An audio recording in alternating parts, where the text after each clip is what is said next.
ఎమ్మెల్యేల అనర్హత పిటిషన్లపైన స్పీకర్ గడ్డం ప్రసాద్ కుమార్ కీలక తీర్పు వెలువరించారు. దానం నాగేందర్, కడియం శ్రీహరిపైన అనర్హత పిటిషన్లను డిస్మిస్ చేశారు. ఇద్దరు ఎమ్మెల్యేలు పార్టీ మారినట్లుగా ఆధారాలు లేవని పేర్కొన్నారు. ఈ అంశంపైన రేపు సుప్రీంకోర్టులో విచారణ ఉండడంతో స్పీకర్ ఇవాళ నిర్ణయం వెల్లడించారు. దీంతో ఇప్పటి వరకు పార్టీ ఫిరాయింపుల ఆరోపణలు ఎదుర్కొన్న 10 మందికి స్పీకర్ క్లీన్ చిట్ ఇచ్చారు.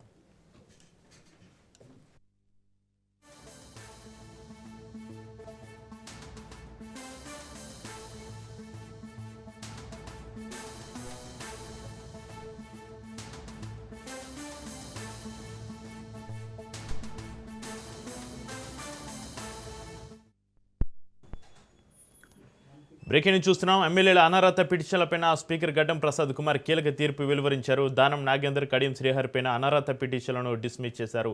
ఇద్దరు ఎమ్మెల్యేలు పార్టీ మారినట్లు ఆధారాలు లేవని పేర్కొన్నారు. ఈ అంశంపైన రేపు సుప్రీంకోర్టులో విచారణ ఉండడంతో స్పీకర్ ఇవాళ నిర్ణయం వెల్లడించారు. దీంతో ఇప్పటివరకు పార్టీ ఫిరాయింపుల ఆరోపణలు ఎదుర్కొన్న 10 మందికి స్పీకర్ క్లీన్ చిట్ ఇచ్చారు.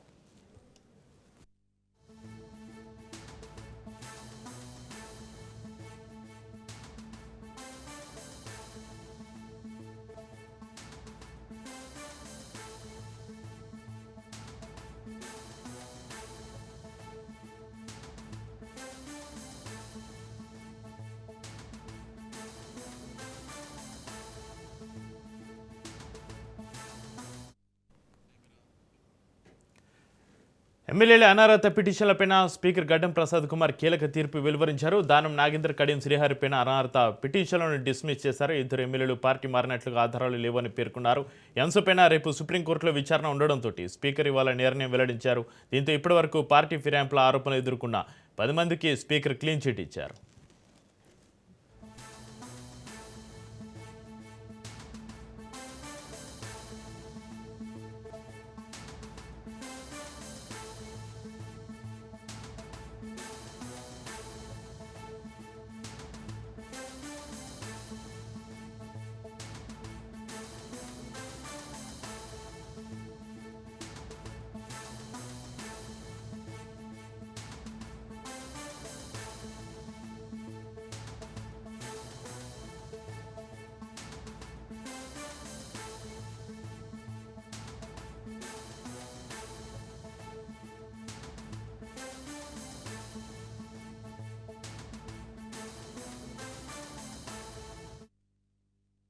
ఎమ్మెల్యేల అనర్హత పిటిషన్లపైన స్పీకర్ గడ్డం ప్రసాద్ కుమార్ కీలక తీర్పు వెలువరించారు. దానం నాగేందర్, కడియం శ్రీహరిపైన అనర్హత పిటిషన్లను డిస్మిస్ చేశారు. ఇద్దరు ఎమ్మెల్యేలు పార్టీ మారినట్లుగా ఆధారాలు లేవని పేర్కొన్నారు.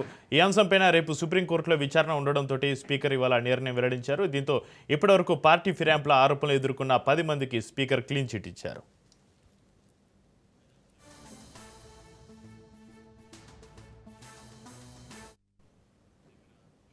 ఎమ్మెల్యేల అనర్హత పిటిషన్లపైన స్పీకర్ గడ్డం ప్రసాద్ కుమార్ కీలక తీర్పుకు సంబంధించి మా ఇన్పుట్ ఎడిటర్ శ్రీకాంత్ లైవ్లో అందిస్తారు. Over to you Srikanth. Chakri 8 మంది ఎమ్మెల్యేలకు క్లీన్ చిట్ ఇచ్చిన తర్వాత మిగతా ఇద్దరు విషయంలో చాలా ఉత్కంఠ ఉండే, అది ఆలస్యం చేస్తున్నారు స్పీకర్ అంటూ కూడా బీఆర్ఎస్ పార్టీ అంశంపైన సుప్రీంకోర్టుకు వెళ్ళడం జరిగింది. సుప్రీంకోర్టు 4 వారాల గడువును విధించింది. రేపటికి ఆ గడువు అయిపోతుంది. రేపు మళ్ళీ సుప్రీంలో విచారణ జరగబోతున్నటువంటి క్రమంలో ఈరోజు స్పీకర్ ట్రిబ్యునల్ చైర్మన్ హోదాలో తన తీర్పును వెలువరించారు. దానం నాగేందర్, కడియం శ్రీహరికి సంబంధించినటువంటి విషయంలో మాకెక్కడా పార్టీ మారినటువంటి ఆధారాలు లేవంటూ కూడా బీఆర్ఎస్ పార్టీ దాఖలు చేసినటువంటి ఆ పిటిషన్ని డిస్మిస్ చేస్తూ స్పీకర్ ఈరోజు తీర్పును వెలువరించారు. దాంట్లో ఆ ఇద్దరు ఎమ్మెల్యేలు కూడా పార్టీ మారలేదంటూ కూడా ఆయన తీర్పిచ్చినటువంటి పరిస్థితి. సో గతంలో అటు తెల్ల వెంకట్రావు కానీ, పోచారం శ్రీనివాసరెడ్డి కానీ, పరిగి శ్రీనివాసరెడ్డి కానీ, బండ్ల కృష్ణమోహన్ రెడ్డి, అట్లాగే సంజయ్ కుమార్, గూడెం మహపాల్ రెడ్డి, ప్రకాష్ గౌడ్, కాల యాదయ్య, అరకెప్పుడు గాంధీ వీళ్ళంతా కూడా కాంగ్రెస్ పార్టీలో చేరారు. అభివృద్ధి కోసం కాంగ్రెస్ పార్టీలో చేరినామని చెప్పేసి కొంతమంది అన్నారు. అభివృద్ధి కోసం ముఖ్యమంత్రిని కలిసినామని చెప్పి కొంతమంది అన్నారు. మోరోవర్ సంజయ్ లాంటి వ్యక్తి అవును కాంగ్రెస్ పార్టీలో చేరినమంటూ బాజాప్తుగా ఆయన ప్రకటించినటువంటి పరిస్థితి. వీటన్నింటినీ కూడా బీఆర్ఎస్ పార్టీ ఎవిడెన్స్లతో సహా ఆధారాలను ముందు పెడితే వాటన్నింటినీ పరిగణలోకి తీసుకోలేదు. బట్ స్పీకర్ నిర్ణయం మాత్రం చాలా ఉత్కంఠగా ఉండే, దేశం మొత్తం కూడా ఈ తీర్పు కోసం ఎదురు చూస్తోంది. సో ఇప్పుడు ఈ ఇద్దరి విషయంలో దానం పైన, కడియం పైన వేటు పడుతుంది. ఉప ఎన్నిక రాబోతోంది. అటు స్టేషన్ గన్పూర్కి, ఇటు ఖైరతాబాద్ నియోజకవర్గానికి అనేది ప్రధానంగా వినిపించినటువంటి అంశం. సో ఇట్లా నేపథ్యంలో స్పీకర్ ఈ అంశం పైన క్లీన్ చిట్ ఇచ్చారు. అయితే ఒక చిన్న క్లాజ్ ఏంటంటే దీంట్లో టెక్నికల్ అంశాన్ని స్పీకర్ చూసినట్టుగా తెలుస్తోంది. అంటే పోటీ చేయకంటే ముందే బీఫామ్ కంటే ముందే పార్టీ మారన్నటువంటి పిటిషన్ వేశారు కాబట్టి సో అక్కడి వరకే స్పీకర్ పరిగణలోకి తీసుకున్నారన్నది ఇక్కడ మనకు వినిపిస్తున్నటువంటి అంశం.